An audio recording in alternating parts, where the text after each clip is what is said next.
first let me address the elephant in the room. Your name looks very familiar to the people. Yes. Looks very familiar to me.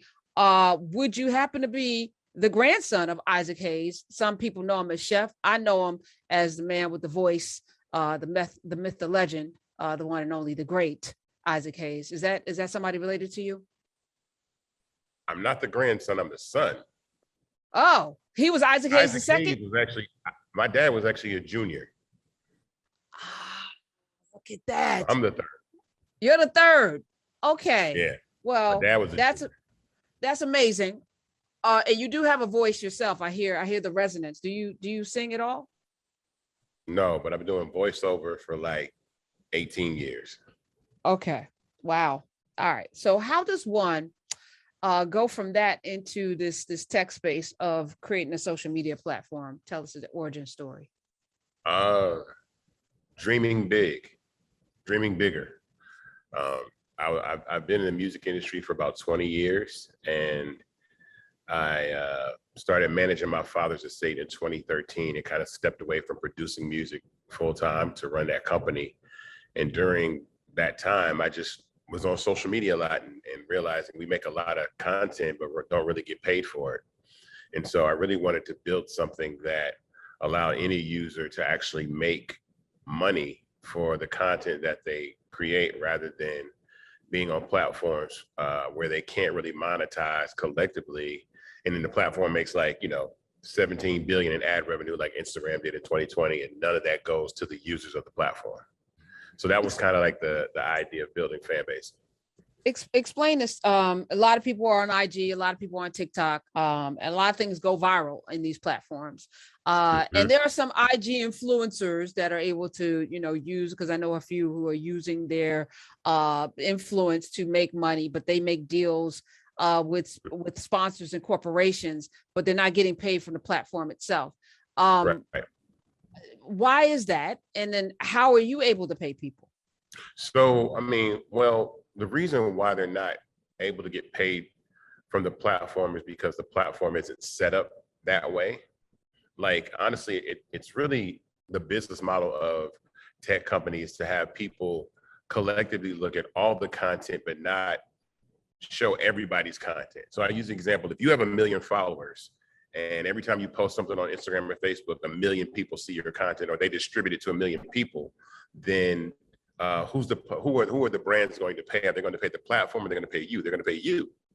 So what they do is they let some people see your content, but not everybody see your content. So then they run ads through all that content and then make all the money. And so it's an ad-based business, which is very, very successful for platforms like Facebook. I think collectively between Facebook and Instagram, they made 90 billion in ad revenue last year. So Fanbase is a rev share model. It's more of a model of people pay to subscribe to content that you make, but the difference is it's free content and paid content, meaning you can have followers and subscribers on the same page. So you're turning yourself into your own. It's like Patreon or only fans meets. It's a bunch of platforms. It's really what it is in the world of creating content, there's so many different verticals and people are good at so many things. Some people are great speakers. So we have audio rooms like Clubhouse and Twitter Spaces. Some people are great at taking photos. So we have photos. Some people make great long form content, podcasts, tutorials. So we have long form like a YouTube or a Netflix. So if you post a really good like short film or a web series, you can put that behind a paywall, and on a social media platform, you're your own Netflix now. So that's how we're able to do it. And we give 50% of the revenue to the creator because platforms like Google and Apple take a share, they take 30 and we take 20. So still you have a price of about $2 per subscriber that you're getting on Fanbase. And if you scale that to say, let's say you have 50,000, you have 1 million followers, but you have 50,000 people that really support you, that's $100,000 a month. That's $1.2 million a year. So Isaac, first shout to legacy, shout to the Hayes legacy, and the third. Clearly, you got the baritone passed down from generation to generation. So I see you carrying the torch in that regard. but excited about what you're doing. And shout to entrepreneurship, shout to content creation, shout to empowering voices, and shout to giving people the opportunity to monetize their own social media networks. Now, I understand you're growing, or you've been growing about 40%. And I'm really curious to hear from you. What have been the drivers behind your growth? We were talking before the break about how I put it on Twitter, companies that were founded in recessions. Netflix was among them, so was Microsoft. So you clearly are onto something. Tell us more about how you're growing, brother. I mean, honestly, right now, it's simply word of mouth. We've raised capital, but you could spend, millions of dollars in marketing in days. And to be smart, we want to have organic growth. You don't really want to pay for users. You really want to continue to just build the best product you can build and allow users to discover that and then continue to grow. And I think for us, our direction is also more youthful, right? I say that there's no amount of innovation that Facebook and Instagram can do to capture the youth, because kids are always going to want to be on apps that their parents are not on. So my mama got on Facebook, I left Facebook. I'm on Instagram. I have a little brother who's 15 years old who will come nowhere near Instagram because his big brother's there. So he's on TikTok and Twitch and platforms like that. So he gets to build his own community and live his life. And so Fanbase fits right in that centennial generation where they're going to be on the platform for 15 or 20 years. Like, people have been on Facebook since 2004. You're talking about, 16 or 17 years on the platform. So no one's going near that. Like, no little kid is going to wake up and say, I'm about to make a Facebook page because his grandmother's on there. So it's just not going to happen. So, that's really how we are growing, is staying young and being innovative. And again, also being transactional, because these kids play video games.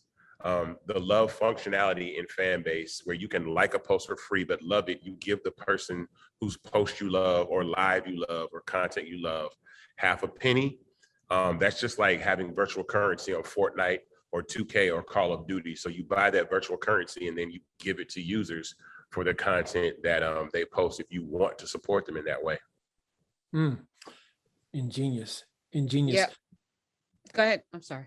No, so when you think about this virtual currency, which you're calling love, for those that didn't catch the reference, though, love is the currency, and people purchase this currency with actual money, and then and then through their interactions, they're essentially patronizing other content creators with the currency that they purchase. So, and help me understand, what's the incentive for me to buy the currency versus just say I like something versus I love something, using your vernacular? Because to love something on your platform is to say, I'm giving you money, essentially. I'm giving you my money.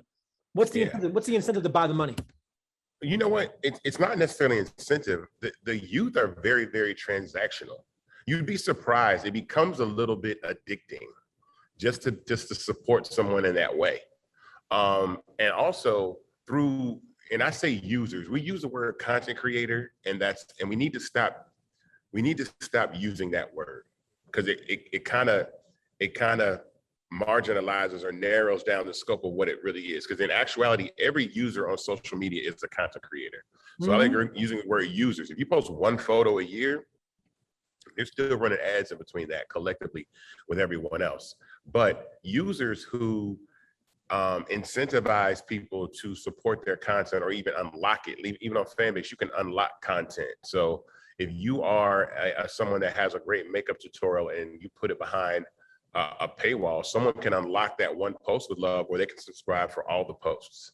So it's just a way to be transactional, because people are very supportive. The youth understand a lot more about being transactional and wanting to support people who are making great content. It's really just about the idea. Because when I first, built Fanbase and introduced the notion of subscribing to another individual or loving their content to someone who was my age, they were like, I'm not going to do that.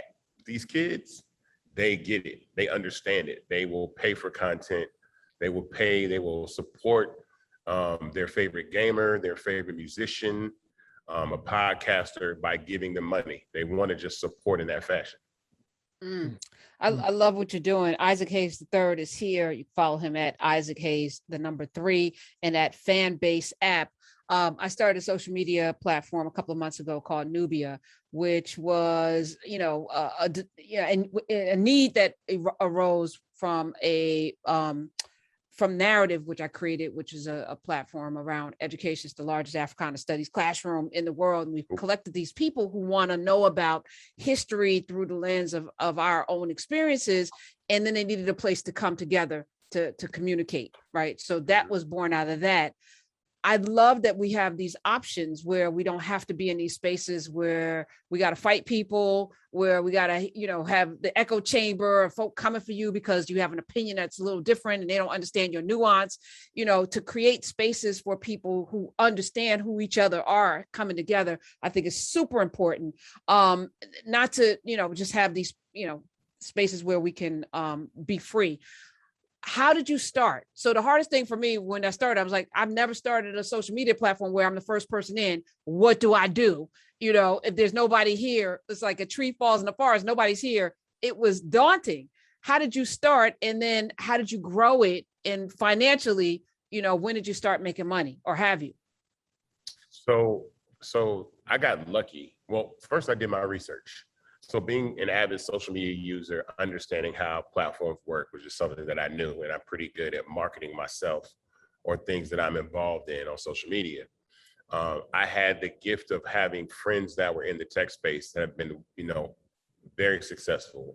A mentor by the name of Jewel Burks Solomon, who is at Google for Startups North America. She heads Google for Startups North America. She sold her company to Amazon.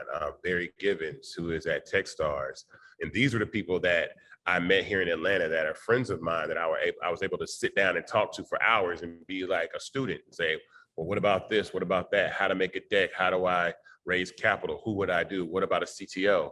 And then as far as development, I got very, very lucky in my attorney suggesting a development firm to build the app for me, which I paid for out of my own pocket. I bootstrapped it. But at the time, once we built the platform, the owner of the company, who is now my chief technology officer at Fanbase, was like, we want to invest in Fanbase. This is we've been in business for 12 years, and this will be the first company we actually invest in because we think it's so dope and we love what you're doing. So they came on board. So now I had a full, team and a chief technology officer, which you really need when you're building a tech platform. You really need that core team, because if you ever go to raise capital, they're going to want to know, well, who's about to build this? Who finna build it, right? And if you're outsourcing to India or somewhere else and you don't really have a team, then people are less likely to really invest, because they want to know that you can do what you say you can do. And so through Ramiro Canavas, as my chief technology officer, I'm able to do that. We've been making money since the day that we launched the platform, because people have been leveraging their audiences on other platforms and then able to monetize. So that's something that we're always happy to be able to share with people, because when you get startups, there's a phase where there's startup, then there's generating revenue, then there's profitable. And so we've definitely been generating revenue from the beginning. And I wanted to raise capital through venture capital, but also coming from the music industry, I understand how venture capital works, where they function almost as the label. They give you all the money. They sometimes call the shots and make a significant portion of the revenue, where what I was able to do is equity crowdfunding using this regulation called the Jobs Act, and do a Reg CF crowdfund and raise $3.5 million from the general public. And so that gave us the ability to actually have investors who will use the product and be champions and support the product. And who better to have equity in a social media platform than the people that make it popular themselves, which are the users. So smart. Yeah, folks need to be clear that before the Jobs Act, if you wanted to invest, you had to be what's called an accredited investor, which means you had to have a certain net worth, which meant it excluded tons of folks from getting into the investment game. But with the Jobs Act, it opened up the possibility of raising money through crowdfunding, that says anyone can make a small donation to allow a brother like Isaac to raise lots of money, similar to what Obama did when he ran for office with his donations to his campaign. So And I love what you're saying, Isaac, because the story you told has so many nuggets in there. It says that people like Jewel Burks from Google open doors, and that the more we have representation at the table, the more we open up doors for more representation if we exercise our power in those positions, which Jewel is doing. And the example you're setting, brother, of how to take advantage of the new opportunities to make money, I couldn't commend you more. But one more thing I want to ask you before we lose you, I want to hear more a little bit from you on how has the pandemic either contributed or made more difficult what you're doing? Because it was in my question earlier about, kind of how you've been able to navigate, but I'd love to hear from you. In as much as you're we're in this tough economy, has it bolstered your business or has it been more of a challenge for your business? Well, I mean, everything is timing, right? So when I launched Fanbase, I didn't tell anybody that I built the platform because I knew I was going to go raise money from venture capital. And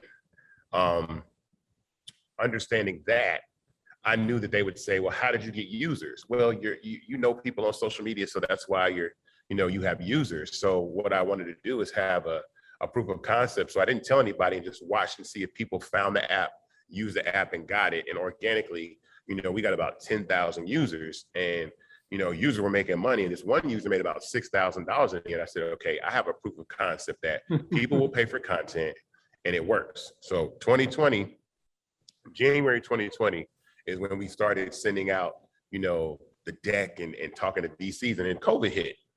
And now you're stuck inside. You can't go anywhere.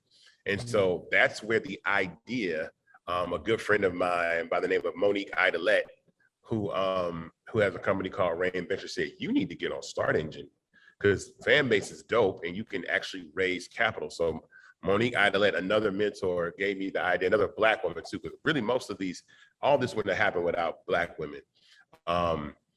She's the one that made the connection to raise on Start Engine. Dawn Dixon, who's a good friend of mine, she's raised money on Start Engine 3 or 4 times now, about $5+ million in Reg CF crowdfunding. She coached me on how to raise the capital. And Angela Benton, who has a company called Streamlytics, she made the intro to Start Engine. Yep. So those 3 Black women were instrumental in doing so. And then another thing that was extremely important was the fact that I wound up on Clubhouse when there was only like 4,000 or 5,000 people on the platform. And there weren't very many Black people. And I knew that there should be Black people on the platform. So I used my invitation in August to get other Black people on Clubhouse. And that skyrocketed the virality of the platform. I invited like Snoop Dogg and who else? Van Lathan and all music industry people, Cortez Bryant, who manages Little Nas X. And I knew I was raising capital, but you can't announce your raise before it goes live. And so the fact that everybody was inside on Clubhouse, we all got on Clubhouse and it was like, here we go again, blowing up another app that we don't own. And I was rubbing my hands together like Birdman, like, yeah, here we go. We getting ready to do this. So October 29th, the raise launched. And then that first $10,000 or $20,000 came off of Clubhouse. So I really took advantage of the fact that people were sitting still, focused in on this audio app. And I made a room on Clubhouse saying, you can invest in Fanbase, invest today. And that was the jumpstart of the whole situation. I love it. Lesson, Black girls rock. That's the lesson. Black girls rock. Among many, I would definitely concur. Isaac Hayes III is here. Of course, Dr. Randall Pinkin. Who's making the most money? What sector on Fanbase is making? Honestly, all sectors, to be totally honest, because I'm saying there's somebody listening right now, Isaac, who would this be perfect for? Who's somebody's listening right now? They have a kid that's might be listening in the car. Yeah. There is no, and by the data we have, there is really no pattern because people get on live and make money. People go in an audio room and speak on stages and wind up, being engaging and creating great conversations, and they get love that way. Someone might be taking photos. We have users, posting photos or a lot of exclusive content, and they're gaining subscribers and people are unlocking their content that way. And you're talking about users that are making $400, $500, $600 a month, $1,000 a month. And these are just average, regular, everyday people that are making this type of money on the platform that is relatively small, but still growing rapidly. So only as we continue to scale, it doesn't matter because there's really no way to define that. I mean, the time will tell what the best way to monetize on Fanbase is, but right now everybody's making money in a multitude of ways. So if they're on Facebook right now with, selling their art, come over to the fan base, and then you have a built in, you bring your people over there, and then you can engage with them. If you are a musician and you have music that you want to exclusively upload to folk, or if you're a podcaster, come over. Those are the kind of people that do well on fan base.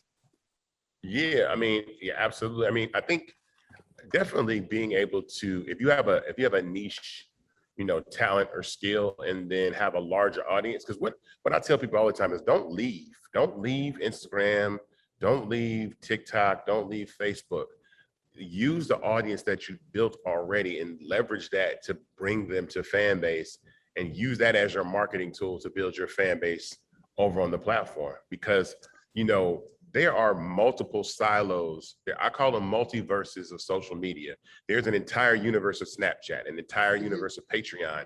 And the thing is that some of them are different and vary in the ways that everything on Instagram is for free, all the content, but people are on Patreon that have 36,000 members to their subscribers, 36,000 subscribers, and they're making like $170,000 a month. I know people with 5 million followers on Instagram that can't pay their rent.